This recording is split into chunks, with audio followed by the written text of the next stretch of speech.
Sir ఈ ఎలక్షన్స్లో AP ఎలక్షన్స్లో వైసీపీ ఘోర ఓటమి తర్వాత చాలా వీక్ అయిపోయింది అని అంటున్నారు.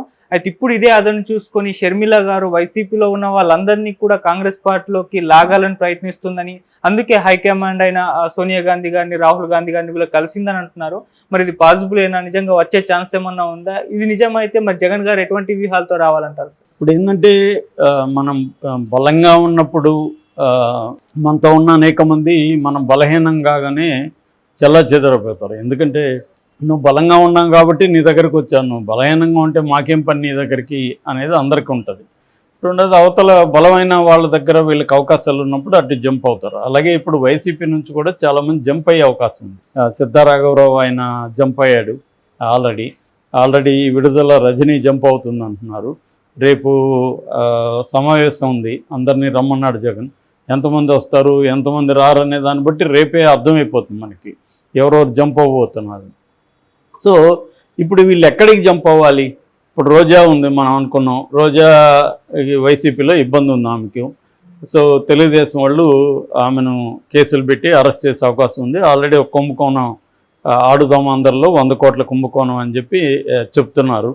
ఇలాగా మాజీ మంత్రులు కావచ్చు, వైసీపీ నాయకులు కావచ్చు, వాళ్ళ మీద తెలుగుదేశం కూటమి ప్రభుత్వం కేసులు పెట్టి అరెస్ట్ చేసే అవకాశం ఉంది. అందుకని వాళ్ళు ఇప్పుడు ప్రొటెక్ట్ చేసుకోవాలంటే వేరే పార్టీలకి రావాలి.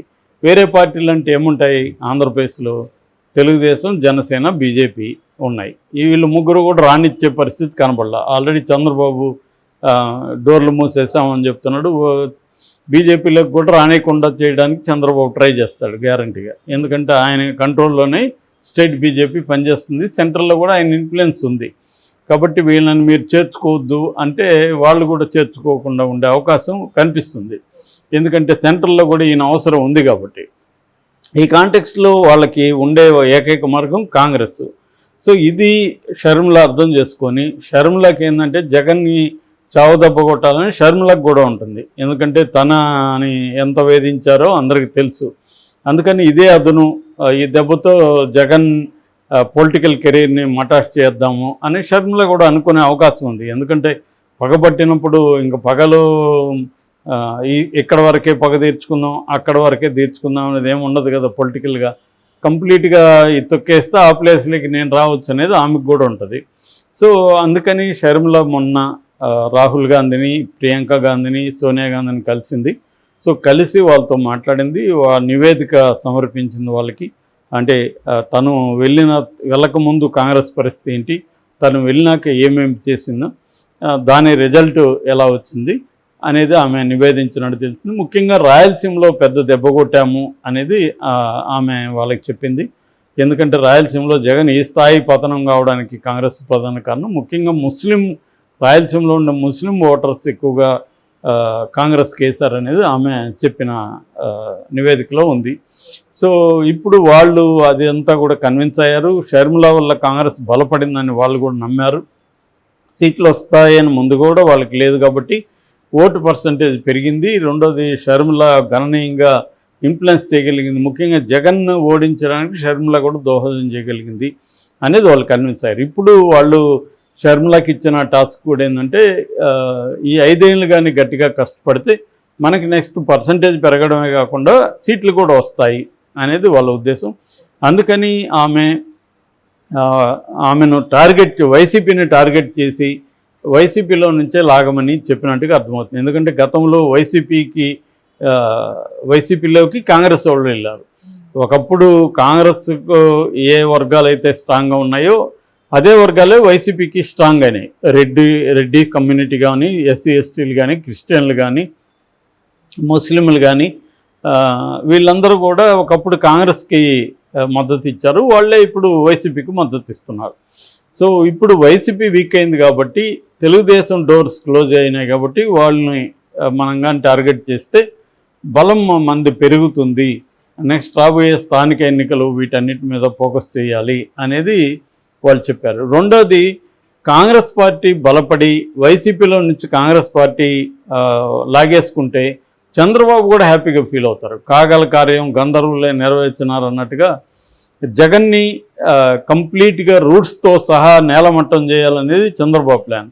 దానికి షర్మిలనే పూనుకుంటున్నప్పుడు చంద్రబాబు ఇంకా హ్యాపీ కదా. సో కాంగ్రెస్ కొంత కాంగ్రెస్కి వీళ్ళు కూడా ఇండైరెక్ట్గా హెల్ప్ చేసే అవకాశం ఉంది. అంటే జగన్ని మేము నాశనం చేస్తామంటే ఎవరికైనా హెల్ప్ చేస్తారు చంద్రబాబు అండ్ బ్యాచ్. సో ఆ రకంగా షర్మిలకి వాళ్ళు కూడా ఇండైరెక్ట్గా అయినా హెల్ప్ చేసే అవకాశం ఉంది. ఈ రకంగా మనకి ఎదురుండదు అనేది కాంగ్రెస్కు ఉన్న స్ట్రాటజీ. సో మరి షర్మిల ఇప్పటికే గతంలో కూడా ఈ వాదనలు వినిపించాయి. యాక్చువల్గా వైసీపీలో నుంచి అనేక మంది వెళ్ళిపోతున్నారంట, 30 మంది అంట, 25 మంది అంట, సీట్లు ఎన్నోళ్ళంతా అటు వెళ్ళిపోతున్నారు, ఇవన్నీ వచ్చాయి. కానీ పెద్దగా ఎవరు వెళ్ళలేదు. ఈయన వెళ్ళాడు, మళ్ళీ వెనక్కి వచ్చేసాడు.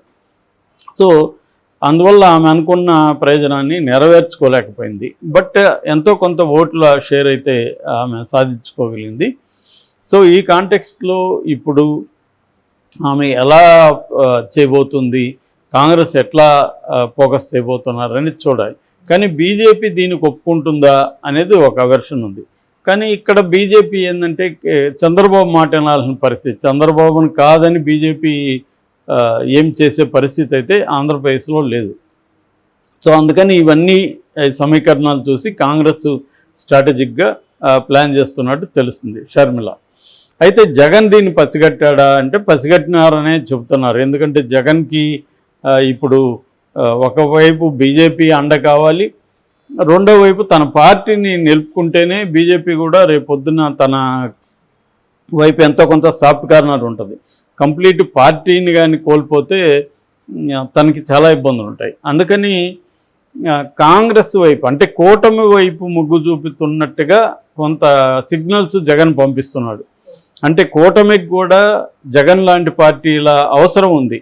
ఎందుకంటే రేపొద్దున బీజేపీ వీక్ అయితే 1 ఇయర్లోనూ 2 ఇయర్స్లోనూ బీజేపీ వీక్ అయిపోయి బీజేపీ నుంచి చంద్రబాబు, నితీష్ ఇట్లాంటి బయటకు వెళితే కొంతమందిని తన వైపు లాక్కోగలిగితే రేపు నితీష్ అటు పోవడానికి కూడా గ్యారంటీ లేదు. ఎందుకంటే 25లో బీహార్లో ఎన్నికలు ఉన్నాయి, లోకల్ ఎన్నికలు. రేపు పొద్దున బీజేపీతో ఉంటే మనకి ఇబ్బంది అనుకుంటే నితీష్ అడ్డు జంప్ అవుతాడు. ఎందుకంటే మొన్ననే అటు నుంచి ఇటు జంప్ అయ్యాడు. నేను చావనైనా తెస్తాను కానీ బీజేపీలో చేరనని స్టేట్మెంట్ ఇచ్చిన నితీష్ అదే దాంట్లోకి వెళ్ళాడు బీజేపీకి. ఇప్పుడు అతను మళ్ళీ ఇటు రావడానికి గ్యారంటీ లేదు.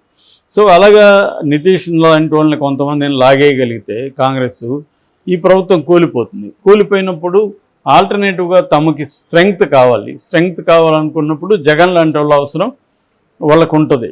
సో అందుకని వాళ్ళు జగన్ని కొంత అబ్జర్వ్ చేస్తుంటారు ఏ పరిస్థితి, అది జగన్ అర్థం చేసుకొని అందుకని జగన్ ఈవీఎంల మీద ఫస్ట్ టైం ట్వీట్ చేశాడు. ఇప్పటివరకు ఈవీఎంల గురించి మాట్లాడకుండా సడన్గా మాట్లాడాడంటే ఇది కూటమికి హెల్ప్ అవుతుంది, కూటమి వైపు నేను ఉంటాను అని ఒక ఇండైరెక్ట్ సిగ్నల్స్ పంపిస్తున్నాడు జగన్ అనేది చాలామంది అంటున్నారు. సో అంటే డైరెక్ట్గా ఏమో కూటమి వైపు వెళ్ళాడు జగన్, ఎందుకంటే మోడీ కేసులు టైట్ చేస్తాడు. ఆల్రెడీ 18 కేసులు ఉన్నాయి కాబట్టి మోడీకి కోపం తెప్పించడానికి రెడీగా లేడు. అట్టని కాంగ్రెస్ తన పార్టీని తినేస్తుంటే చూసి ఊరుకోలేడు. అందుకని కాంగ్రెస్ని కొంత కట్టడి చేయాలి, మోడీకి లేదా ఇక్కడ కూటమికి వ్యతిరేకంగా ఉన్నట్టుగా చేయాలి. అందుకని ఇండియా కూటమి అజెండాలలో ఒకటి వచ్చి ఈవీఎంలు బ్యాన్ చేయాలనేది ఇండియా కూటమి డిమాండ్.